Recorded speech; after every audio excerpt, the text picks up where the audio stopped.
In this video, I'll be covering 10 tips and tricks for Edge of Eternities draft so you can crush your next event. First, be ready to warp for value.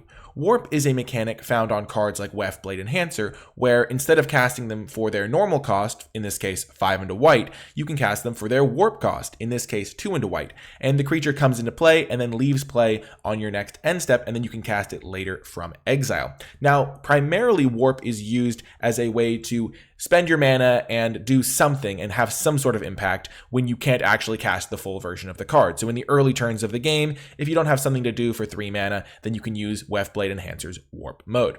But sometimes you'll be in a board stall and you'll be in a position where you just need to get every ounce of value from your cards. And even if you have the 6 mana available, you should still be willing to take the time to just warp the Weftblade Enhancer or whichever warp card you happen to have, and then cast the full version of the card on the following turn, because in close games where the board is stalled out, every single edge matters, and getting those extra couple of +1/+1 counters or whichever effect you might be having from the warped version of the card, that can be a game changer. So just because you have the mana to cast a Weftblade Enhancer or whichever warp card you have, make sure that it's the correct call and that you wouldn't be better served by just warping the card on one turn, casting it the next turn, and then using those extra counters to help you gain an advantage and win the game.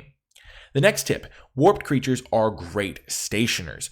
Station is a new mechanic found on the spacecraft card types, so if you have a card like Fell Graveship, which has station and it needs to have 8 powers worth of creatures tapped to station it, you can use your warp cards while they're still summoning sick from the warped mode to station your creatures. So if you have a card like Fell Graveship in play and you warp in a Germinating Worm, even though it's leaving on your end step, you can still tap it to station your creatures, which means you get a little bit of extra value from your warp cards. So if you have the ability to play your spacecrafts into play before you deploy your warp cards, you can get a little bit of extra value, and every edge matters. So being able to use your warp cards for more than just their little bit of value, so in this case with Germinating Worm, being able to use it for more than just 2 life, also being able to use it to make major progress towards turning your Fell Graveship or whichever spacecraft you have into a creature is really, really nice. So keep that in mind. It's a really good way to get those spacecrafts into creatures, which is exactly where you want them to be.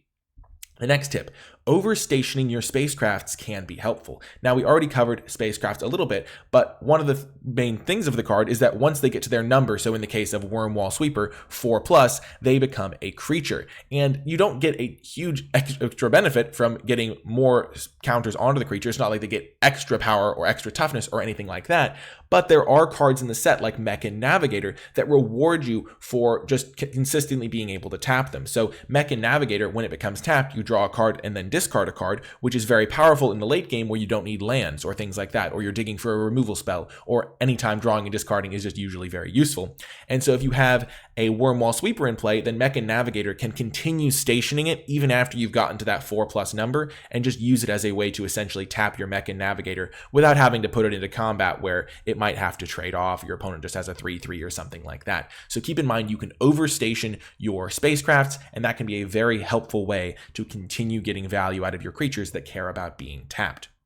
Next, 3 life is the danger zone. In this format, there are many ways to deal 3 direct damage, and so if you have the ability to keep your life total above 3 life, that's generally worth putting extra effort into, especially against the black-red decks. Plasma Bolt is a common that is played in basically any time the person can get it, and deals 3 damage if Void is triggered. And it's in situations like that, they can just attack in with one of their small creatures. You have to block it because you're at 3 life, and then Plasma Bolt finishes you off. Similarly, Nebula Dragon enters and deals 3 damage to any target. That can include you, so keeping your life total above 3 against red, especially good. And then black has access to Dubious Delicacy, which can deal 3 damage directly. These cards are all highly playable. They get played frequently. And so if you are against a deck that has black or red, and specifically black-red, then you should be trying to keep your life total above 3 if at all possible, even maybe chump blocking when you wouldn't want to sometimes, because this can be a great way for your opponent to finish you off in a game where you would otherwise be stable. Next, beware of the beetle. That is a virus beetle in this case, and when it enters, each opponent discards a card. If you get to the late game and you have a really powerful spell in your hand, it's worth holding an extra land in hand in this format, because virus beetle coming into play and making you discard your key removal spell or a really powerful card can be quite bad. It's also sometimes worthwhile to, even if you potentially are going to need the land in play at some point to just wait on playing it. So for example, if you have a 5-mana spell and 4 lands in play and you have an extra land in hand, but it's a 5-mana spell you don't want to play just yet, like maybe a removal spell that doesn't have a target or something like that, it can sometimes be worth it to wait in those cases as well, because if they do play a Virus Beetle, you'd rather discard the land and then wait to draw a new land than discard your powerful 5-mana spell in a lot of situations. So that's just something to be aware of. Anytime you're against a black deck, holding an extra land in hand is very useful. And then also for some other cards like Melded Moxite or Uthros Scanship, where you're going to be able to potentially discard that land if you do draw one of those cards and just turn it into fresh cards. That can also be a really good reason to keep an extra land in hand. But primarily being aware of the Virus Beetle being in the format and frequently played is important.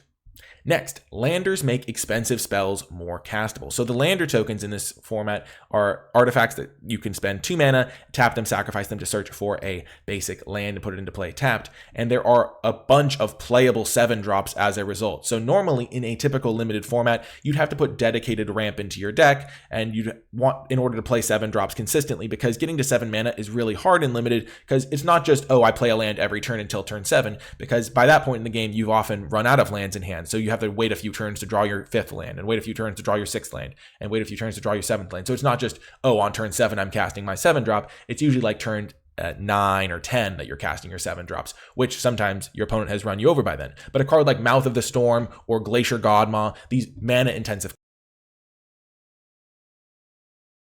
are attached to just typical cards that you could play, like 3-mana 3/3s that come into play with a lander, or 4-mana 4/3 menace that comes into play with a lander that's temporary. But still, these sorts of cards that you would be playing anyway in your deck have a little bit of ramp attached, and that makes these expensive cards much more playable. So you should be willing to take these cards highly, because they are very powerful and you are going to be able to cast them. Next, saving landers can be optimal. So if you don't have these expensive 7 typical mid-rangey deck that maybe the curve stops at 5, keeping a lander in play to enable your void cards can be very, very powerful. There's also some cards that let you sack artifacts or care about how many artifacts you have in play or things like that. And landers being in play can actually be more beneficial than you sacrificing them to get a land. So if you have a card like Voidforged Titan in your deck, it can be worth saving your lander token, because it's a really good way to enable void. And then when you do sacrifice it, once you've eventually played your Voidforged Titan, you're not only getting a land, but you're also triggering void, so that you can draw an extra card with your Voidforged Titan. So that's just something to be aware of. You don't just automatically sacrifice your landers as soon as you're able to. If you know that in your deck you have cards that care about having artifacts in play, you need something that you can sacrifice, or you're just looking for an easy way to trigger void for a card you could draw in the future, keeping those landers around can be very helpful if you don't need them directly for mana ramp or mana fixing. Next, flying ends a lot of board stalls. Because of the spacecrafts in this set, there's a lot of flyers and a lot of commonly played flyers, and so saving your removal for flyers so that your opponent can't just play one flyer and hit you with it a few times to win the game can be really, really important. There are cards like Pinnacle Killship, which is just a card that every color has access to because it's colorless. It's just a giant flyer that comes into play, gets some value, and then just eventually is just hitting for 7 a turn. So that card ends a lot of games once players are in a top deck battle or just the board stalls out a little bit. Mono is Circuit Feeder is another example of a giant flyer, just 6 mana 4/4 flyer that can enable a big attack, kill something, but generally just being a 4/4 flyer is huge. And then a card like Auxiliary Boosters is also the sort of thing that giving a bunch of different creatures flying with the equipment mode is really, really scary. So the reach creatures are nice. Having removal spells lined up for flyers that could be problematic. You can expect that games are going to end, so making sure you have some sort of built-in mechanism in your deck to try and end the game. Like you're going to have a way to turn the corner if you're playing a control deck, or you're going to be able to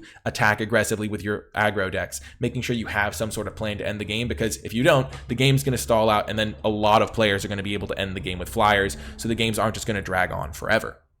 Next, double spell payoffs can be your first spell. So there are some cards in this set that reward you for casting 2 spells in a turn, and when you have those cards, a lot of the time it's worth saving them until you can trigger them immediately. So in the case of a card like Station Monitor, sure, you can just run this card out on turn 2, but if you save it until something like turn 4, you can play Station Monitor and then immediately cast another 2-drop, and then you've immediately triggered your Station Monitor, so you're ensuring you get at least some value. So you get to trigger it for the first time by using Station Monitor as your first spell, and whatever other spell is your second spell. Similarly, a card like Sunstar Lightsmith, if you have it and you get to 6 mana or something like that, you can play Sunstar Lightsmith, immediately play a 2-drop, get that card draw immediately, get that counter immediately, and make sure that even if your opponent does kill the Lightsmith on their turn, you've at least gotten some value from it. So oftentimes oftentimes you're going to want to save these cards to get that value if it looks like a feasible thing you can do. Of course, it is still worthwhile sometimes to just run them out and then hope for the best, and that if you untap with them, they'll be very good. But knowing that that's a commonly used play pattern to ensure you get value is definitely very helpful. The final tip we have is avoid using combat tricks on defense. Now, there are several combat tricks in this set that are worded in ways that make it sound like you're supposed to use them on defense. Dark Endurance is the most blatant example, where the creature, it costs 1 less to cast if it targets a blocking creature, and it gives +2/+0 and indestructible. Biosynthetic Burst untaps a creature and gives it reach. Reach is a primarily, exclusively defensive ability, and untapping a creature can make you think, oh, I'm going to use this to ambush my opponent. Rig for War similarly gives reach, which is a defensive ability. But with combat tricks, you want to be using them aggressively, because when you are attacking, your opponent is more likely to be tapped out, so they won't be able to respond to your combat trick with a removal spell if they have one. So if you are going to be using a combat trick, try to use it on offense when your opponent is tapped out, and remember that with these cards, the bonuses that they're giving for defense, like untapping your creature or giving reach or being costing a little less, that is just so for in those situations where you have to cast them on defense, where it's like you're in a really bad spot and the only way you could potentially win is by casting them on defense. Then in those spots, they get a little bit of a boost, but it's not going to make that their primary mode. Your primary mode should still be to use them aggressively to help you push through damage while attacking.